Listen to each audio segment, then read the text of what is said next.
धनलक्ष्मीं घनलक्ष्मीं भजे कनकधारां मनसा शिरसा नमामि माङ्गल्यविवर्धिनीं धनलक्ष्मीं घनलक्ष्मीं भजे कनकधारां मनसा शिरसा नमामि माङ्गल्यविवर्धिनीं धनलक्ष्मीं घनलक्ष्मीं भजे कनकधारां हिरण्यरजतस्रजां वरेण्यरूपां नवां शरण्यचरणां करुणां परमयोगकारिणीं हिरण्यरजतस्रजां वरेण्यरूपां नवां शरण्यचरणां करुणां परमयोगकारिणीं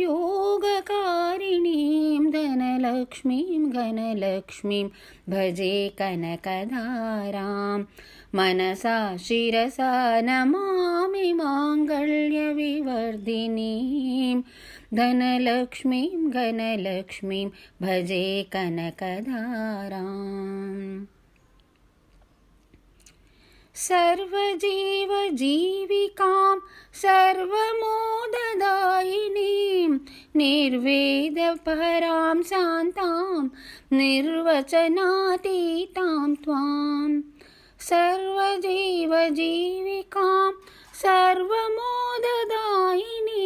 निर्वेदहरां शान्तां निर्वचनातीतां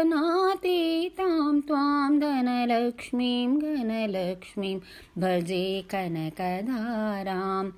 मनसा शिरसा नमामि माङ्गल्यविवर्धिनीं धनलक्ष्मीं घनलक्ष्मीं भजे कनकधाराम् विविधभोगविभवदां प्रदिमलसौभाग्यदां भवसौख्यप्रवर्धिनीं नवनिधिसमुपासितां विविधभोगविभवदां प्रदिमलसौभाग्यदां भवसौख्यप्रवर्धिनीं नवनिधिसमुपासितां